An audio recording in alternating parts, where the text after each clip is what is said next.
Welcome to the Sleep Paralysis tapes. Settle into the dark, pull the covers close, and let the heavy silence fill your room. Tonight, we descend into chilling tales of the unexplained. Before the screen fades to pitch black, I invite you to become part of this archive. If you have your own terrifying encounters, please contact me and I will narrate your story in a future tape.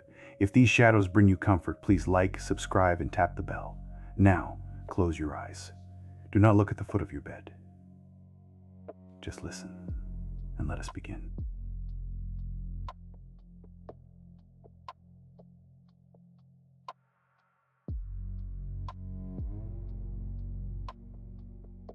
This is where it begins, with a house and a choice that seemed perfectly reasonable at the time.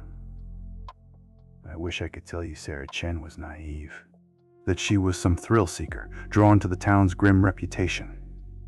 It would be easier if that were true. But Sarah was 29, ambitious and pragmatic to her core. She worked for a firm in Melville on Long Island, selling suburban futures to young families. She saw numbers and potential and square footage. She did not believe in ghosts. The house at 24 Maple Drive was a foreclosure. A side-by-side duplex from the 1970s with beige aluminum siding and a slightly overgrown yard. The listing called it a handyman special, but to Sarah, it had good bones. A solid investment. She could live in one unit, rent out the other. It was a step toward stability, a foundation. And yes, it was in Amityville. You need to understand how she thought about that. The name, Amityville. To Sarah, it was just a town with a complicated branding issue. A place where people still went to the hardware store and mowed their lawns. The infamous house on Ocean Avenue was a tourist curiosity, a piece of local history like a battlefield or a monument. It had nothing to do with a tidy duplex on Maple Drive 10 blocks away. She was modern. She was rational. The past was just background noise. She closed on the house in early March. The air was still cold, the trees skeletal. The key turned in the lock with a solid, satisfying click.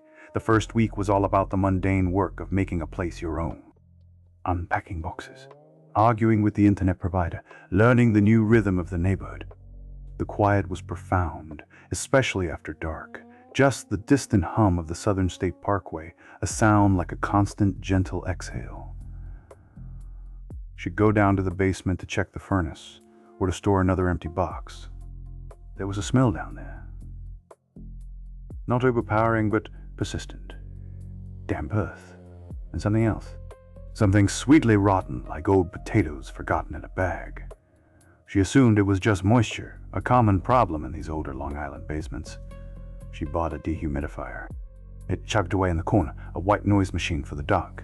Upstairs, in her new bedroom, she felt a quiet pride. The closet doors were the old-fashioned slatted kind, horizontal blinds you could pull shut. She kept them closed. It looked neater that way. For those first few nights, she slept deeply. The kind of exhausted, dreamless sleep that comes from hard physical work. She'd wake with the sun, make coffee in her new kitchen, and look out at the quiet street. It felt, in every way, like a success, a plan coming together. This is the calm. This is the part in every story like this where the person feels secure, where they think they've outsmarted the gloom, the history, the whispers. They've made a sensible decision. They've built a normal life right on top of it. Sarah Chen was no different. She'd done everything right. And so, when the first thing happened, she didn't connect it to the house. Not at first. She connected it to stress, to change, to the strange new silence of the suburbs, a rational explanation for an irrational feeling. Because that's what we do, we explain it away. Until we can't. That smell in the basement, by the way, the dehumidifier never did get rid of it. It just sat there, underneath the mechanical hum. A faint, waiting odor, like something buried, breathing very, very slowly. The calm lasted exactly 7 nights. On the 8th night, a Tuesday, Sarah woke up. Or rather, her mind woke up. Her body did not. It was a total, suffocating immobility, as if she'd been poured into a mold of her own shape. She could only stare at the ceiling. Panic, pure and chemical, flooded her system. She tried to scream, but her lungs wouldn't fill. Her vocal cords were stone. Then she felt it. A weight in the room. A pressure change, like the air had thickened. Her eyes strained toward the corner, toward the closet. Between the slats of the door, in the absolute black, 2 points of light ignited. They were a dull red-orange, like a cigarette ember in a deep ashtray. They glowed from within. They were set wide apart, and they did not blink. They simply watched. This is where Sarah's mind split. The primal part shrieked. The other part, the pragmatic real estate agent, began to catalog. It insisted this was stress, sleep deprivation, a hypnagogic hallucination, a known phenomenon. The eyes held her gaze. There was an intelligence in that steady glow, a predatory focus. It was a considering look. After what felt like an hour, but her clock later confirmed was exactly 20 minutes, the pressure lifted. The eyes faded by dimming, like a stove burner being turned off. Sensation rushed back into her limbs with a painful pins and needles fury. She gasped and fumbled for the light switch. The room was just a room. The closet door was shut. She yanked it open, empty. Just her clothes hanging neatly. That faint, earthy smell from the basement seemed stronger for a moment, then it was gone. She didn't sleep again that night. Now, a truly reasonable person might have considered the address, the town's history. They might have made a connection. Sarah did not. She was a problem solver. She attacked it like a work project. She downloaded a sleep cycle app. She cut out caffeine after noon. She started a meticulous sleep journal. Tuesday, 3:15 a.m., she wrote. Sleep paralysis episode. Visual hallucination, red lights, duration 20 minutes, preceded by late dinner. Stress level, moderate. She was treating the symptom. She was ignoring the source. The next Tuesday, she went to bed almost defiantly. She was ready. It was just a brain glitch.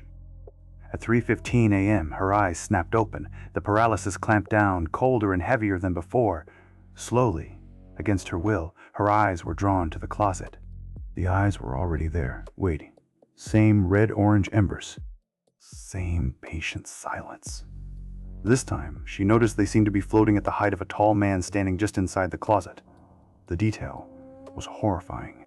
Her rational mind offered a new theory. Recurrent, isolated sleep paralysis with consistent imagery. A documented pattern. But the animal part of her knew that wasn't it. This wasn't a random image from her subconscious. This was an appointment. And she was the only one attending. 20 minutes. Release. The gasp, the lights, the empty closet. It became her Tuesday night ritual. Her 3:15 appointment. The journal entries grew terser. She researched online medical forums, her searches clinical and precise. She scrolled past the other kinds of forums. The ones with words like entity and attachment and haunting. Those were for superstitious people. But her anxiety was a live wire now, humming just under her skin. She found herself avoiding the bedroom in the daytime. She started leaving the bathroom light on. It felt childish. It didn't help. The smell from the basement seemed to be climbing the stairs. That sweet, rotten earth smell. She bought air fresheners. They just made the house smell like fake pine over rotting potatoes. And every Tuesday, without fail, the eyes were there, watching from between the slats. Never closer, never changing. Just present. A constant in her new fractured life. You need to understand this part. This is the trap. The mind will build a prison of logic to avoid a simpler, more terrible truth. Sarah was building hers, brick by brick, with sleep studies and dietary adjustments. She was so busy looking for a problem in her own head, she refused to consider the one in her house. The one that was now keeping a very strict schedule with her. The rational approach wasn't working. The sleep journal was just a record of her own failure. So Sarah, ever the pragmatist, decided to gather better data. She bought a small, voice-activated recorder, the kind students use for lectures. She placed it on her nightstand. She told herself it was for a doctor, proof of the physical strain she was under. The gasps, the grunts of effort against the paralysis. The next Tuesday, at 3:15, the paralysis came. The eyes ignited in the closet, but this time, something new cut through the silent watching. A sound. A low, wet, snuffling grunt. It came from the closet. It was the sound of a large animal rooting in deep mud. It wasn't loud, but in the absolute stillness of her frozen state, it was deafening. Her mind tried to place it. A plumbing issue? A possum in the walls? But it was synchronized with a slight, rhythmic rocking of those glowing eyes, as if whatever owned them was shifting its weight, breathing. The episode lasted its usual 20 minutes. When she could move, her first act wasn't to turn on the light. It was to fumble for the recorder. Her fingers were numb and clumsy. She stopped it, rewound, and pressed play. In the quiet of her sunlit bedroom, with birds chirping outside, she listened. First, her own ragged, stifled breathing. Then, a long stretch of silence. A void! And then, there it was, unmistakable. A deep, guttural hurric. A snort. Then another. The sound was organic and damp. It was not a dream. It was on the tape. This is the moment, I think, where the first real crack appeared in her wall of logic. You can explain away a vision, a trick of the mind, but a sound is physical. A sound is evidence. She played it 5 times. Each time, the sweet, rotten smell from the basement seemed to coil in the air of her bedroom. The following week, she set the recorder again. This time, when the paralysis locked her in, the eyes were not alone. A second pair ignited, just below and to the left of the first. The same dull red-orange embers. They didn't move. They just joined the watch. The feeling in the room changed. It wasn't just weight anymore. It was a crowding. Malignant attention, now coming from 2 points. The snuffling grunts were louder and more frequent. She felt, with a certainty that had nothing to do with thought, that they were discussing her. In a language of breath and gaze. She lasted 10 minutes before she managed a strangled moan. The moment she made a sound, both pairs of eyes snapped toward her. The grunting stopped. The silence that followed was worse. It was a listening silence. She sold the recorder. The evidence was too real. Instead, she used her phone. The next Tuesday, she propped it against her lamp, audio on. At 3:15, she was ready. It was ready for her. 4 pairs of eyes now glowed in the darkness. They filled the space. They weren't arranged in a neat row. They were clustered, haphazard, like a group of creatures jostling for a view. The pressure in the room was suffocating. A thick, cold blanket that smelled of wet earth and decay. The grunting was a constant, wet chorus. She lay there screaming inside a body of stone while 4 sets of burning coals drank her in. Afterward, shaking so hard she could barely hold her phone, she knew she could no longer look inward for the problem. The problem was in the house. She had to look at the house. She started with the only lead she had, the previous owners. The names on the old paperwork. Garrity. She called Mark Dobson, the listing agent. He'd been cheerful and professional during the sale. Now, his voice was guarded. Sarah. How's the house treating you? She didn't mention the eyes. She asked about the Garritys, why they'd left a perfectly good duplex to go into foreclosure. There was a long pause on the line. She could hear him choosing his words. The Garritys, that was a sad situation. A family tragedy, really. Back in the late 70s. The son had problems. Severe night terrors, they said. Couldn't sleep. Became unstable.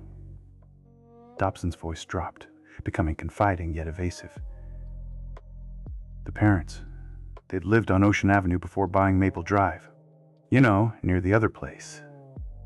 They thought a move would help, a fresh start. He cleared his throat. It didn't. They left in the middle of the night, from what I understand. Just left. The bank took it back.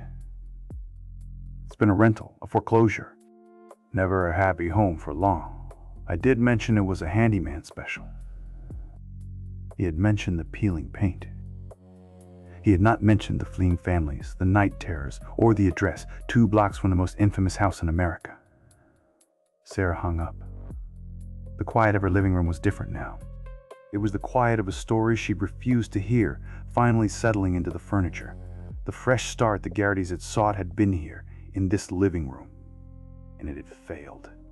She looked toward the hallway, toward the basement door, the source of the smell. The investigation was no longer about sleep science. It was about what exactly was in her house, and what the Garrity boy had seen all those years ago, staring back at him from the dark.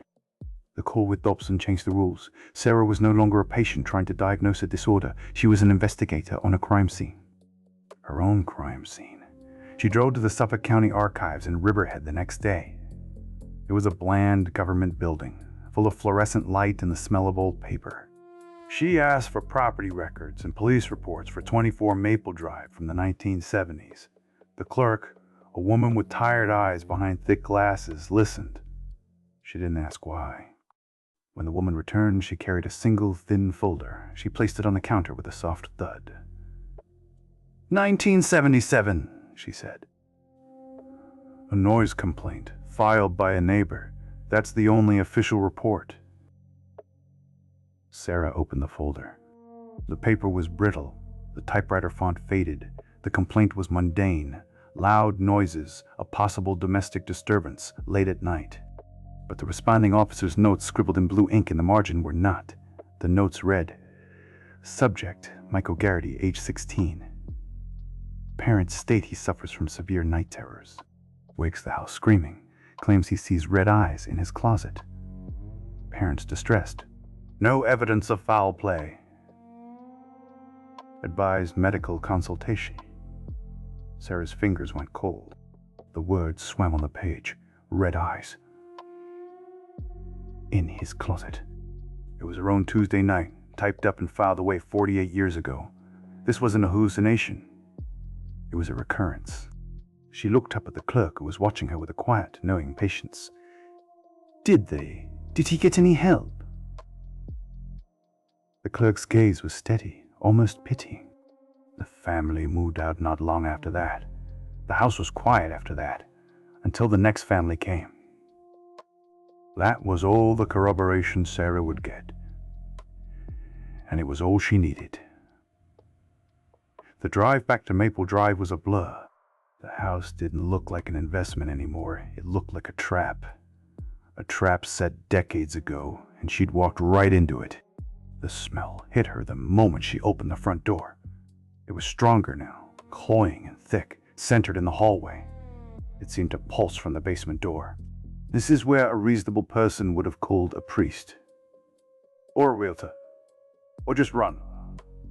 But Sarah was past reason. She was operating on a deep, terrified instinct. If it was in the house, she would find it. She would prove it to herself. She went to the hardware store. She bought a sledgehammer, a pry bar, a heavy-duty flashlight. She didn't have a plan. She just knew the smell was strongest in the back corner of the basement, near the old foundation wall. That's where she had to look. That night, she didn't even try to sleep.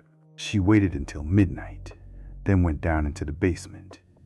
The dehumidifier was still chugging in the corner, a futile sentinel against the damp. She turned it off. The silence that followed was absolute, and in that silence, the sweet rotten smell was a living thing. She lifted the sledgehammer. The first crack against the concrete was shockingly loud, a gunshot in the confined space. Dust plumed. She swung again. And again. She wasn't a real estate agent anymore. She was an archaeologist of her own nightmare, digging toward the source.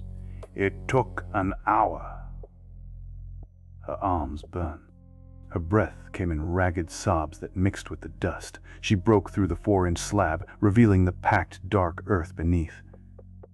The smell billowed out, so potent it made her eyes water. She dropped to her knees, using the pry bar to claw at the dirt. It was cold, dense, heavy. She dug like an animal, her nails filling with grime. And then, the pry bar hit something that wasn't earth, something that gave a dry, hollow thunk. She scraped the dirt away with her hands. It was a bundle, wrapped in crumbling, oil-stained burlap. The fabric disintegrated at her touch. She pulled it free from the earth's cold grip. It was heavier than it looked. She carried it to the base of the stairs, under the bare bulb. Her hands were shaking. She unfolded the rotten cloth. Inside was a skull. It was long and narrow, with a pronounced snout. A pig's skull. It was stained a deep, earthy brown. The top of the cranium was partially caved in, as if struck by something immense. It wasn't clean or bleached. It was old, and it reeked. This was the source of the smell. This had been breathing its decay up through the concrete, into her house for decades. She didn't scream. She just stared. This was the physical evidence her rational mind had demanded. A thing, buried under the basement floor of a house 10 blocks from the most infamous horror story in America. She thought of the Garrity boy. Had his father buried this? Had he brought something with him from Ocean Avenue? A totem, a trigger, or a sick joke? Or was it something older? Something the land itself had claimed. She looked from the hollow eye sockets of the skull to the dark maw of the hole in her floor. The connection was made. The history was no longer background noise. It was in her hands, smelling of grave soil and old, old fear. And she knew, with a cold certainty, that taking it out of the ground had been a very, very bad idea. She sold the house. She didn't negotiate. She took the first offer, a $15,000 loss, and signed the papers without reading them. The closing was a blur of signatures and averted eyes. She didn't look back as she drove away from Maple Drive for the last time. Her new home was a one-bedroom on the 12th floor of a steel and glass building in Astoria, Queens. It was the opposite of the duplex in every way. It was all light and noise and vertical space. The constant hum of the city was a lullaby, sirens, traffic, the distant thrum of a subway train. It was a sound that promised life and movement and other people. It drowned out the silence. For 2 weeks, Sarah slept. Not well, but she slept. She bought a new bed, a modern platform frame with no space underneath. The closet was a sleek white walk-in with a solid door. No slats. She kept it open during the day, letting the light from her windows flood in. She started seeing a therapist, a kind woman in Midtown who specialized in anxiety and trauma. Sarah talked about stress, about the pressure of the move, about a difficult childhood. She never mentioned red eyes. She was building a new story, a safe one. She began to believe it. The relief was a physical thing, a loosening of a knot between her shoulder blades she'd forgotten was there. The smell of old earth was gone, replaced by the scent of takeout and the faint, clean ozone of the air conditioner. She told herself the thing in the house had been just that. A thing in the house. A poison in the soil, activated by the buried skull. She had dug it up and she had left. The circuit was broken. On the 15th night, she decided to be brave. She would sleep in her bedroom, in her new bed, with the bedroom door closed, like a normal person. She lay down, listening to the comforting white noise of the city. The digital clock on her nightstand glowed a soft blue. 11:47 p.m. She drifted. It was a gentle, untroubled drift. The first real slide toward unconsciousness she'd had in months. Her body relaxed into the expensive mattress. Her mind began to unspool. And then, from the walk-in closet, she heard it. A low, wet, snuffling grunt. Her eyes flew open. Her body went rigid, but not with paralysis, with pure, adrenal fear. She stared at the ceiling, listening so hard her ears ached. The city noise seemed to recede, pulling back like a tide. It left a pocket of perfect, waiting quiet in her apartment. It was just memory, she told herself. Her mind, playing the worst sound it knew, triggered by the unfamiliar dark of a new room. It was the building's pipes, groaning. It was the neighbor's television, muffled through the wall. It was anything but what it sounded like. She didn't move for an hour. The sound did not repeat.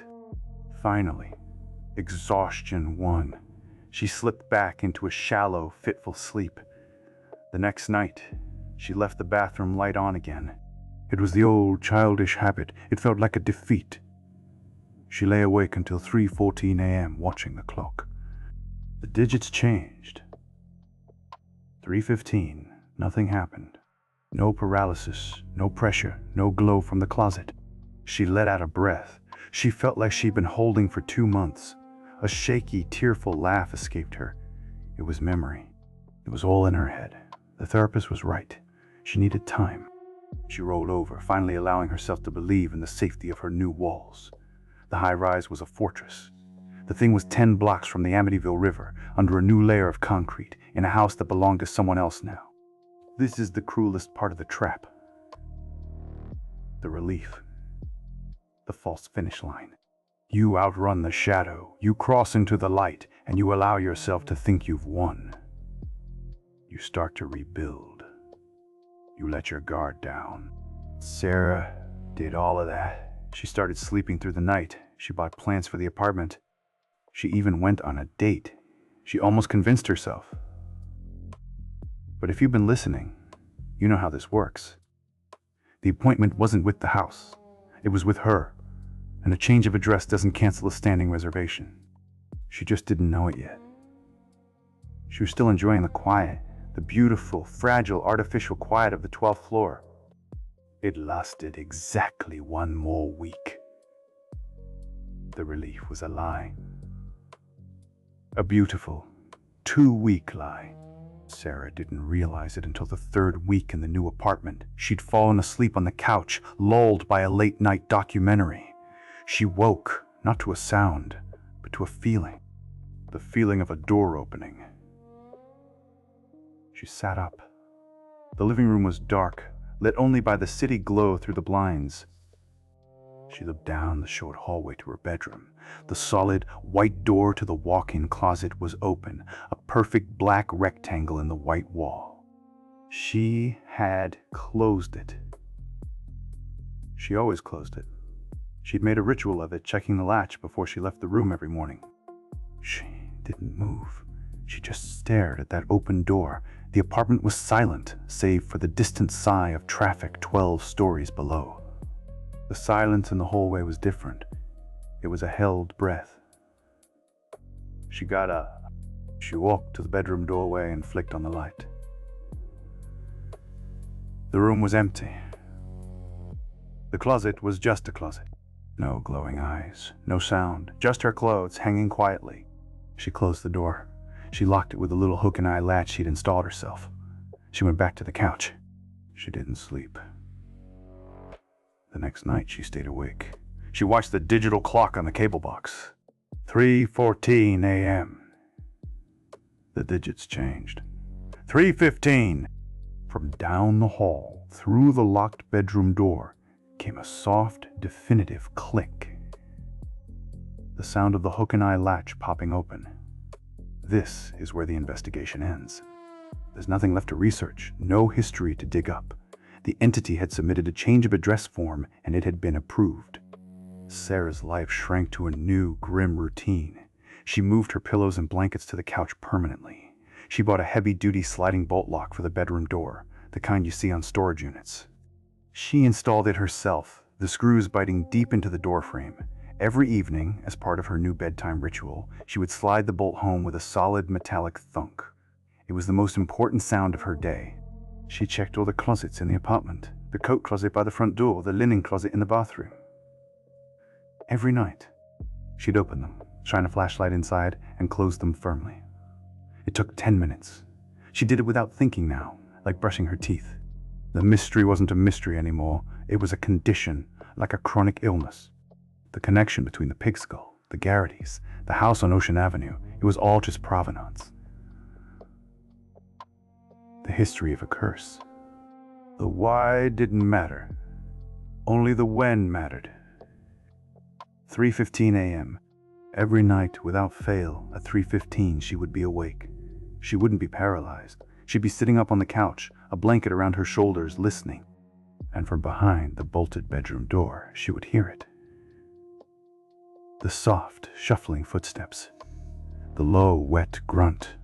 The sound of the closet door, her closet door, creaking open on its new hinges. It never tried to open the bolted door. It never spoke. It just occupied her bedroom for 20 minutes. Then the sounds would reverse. The closet door would shut, the shuffling would stop, the silence would return, but it was a different silence. A silence that had just been occupied. She told her therapist about anxiety, about insomnia. She never mentioned the lock, or the ritual, or the time. Some truths are too heavy to speak out loud. They collapse the room you're in. I wish I could tell you this is a story about a fight, about an exorcism, or a discovery that broke the cycle. It's not. This is a story about accommodation. Sarah Chen, the pragmatic real estate agent, finally found a solution. It wasn't a cure. It was containment. The entity wasn't a demon that wanted her soul. It was a tenant. A permanent, nocturnal guest with a standing appointment. It didn't want to hurt her. It just wanted to be acknowledged. To watch from its chosen vantage point as she lived her life around it. She still goes to work. She pays her bills. She lives in a bright apartment in a city of millions. And every night she bolts a door between herself and her own bedroom. Every night, at 3:15, she sits in the living room and listens to the thing on the other side make itself at home. The horror isn't in the escalation anymore. It's in the routine, the acceptance, the knowledge that this is just her life now. That she will do this every night for the rest of her life. Or for as long as it's interested. And the most unsettling part, the part that stays with you after the story is over, it's the patience. The thing in the dark, in the closet, wherever that closet may be, it's infinitely patient. It doesn't rage. It doesn't demand. It just waits. It knows she's there, on the other side of the door, listening. It knows she'll always be listening. And it knows, eventually, everyone gets tired. Everyone, one night, might forget to check the lock. It can wait.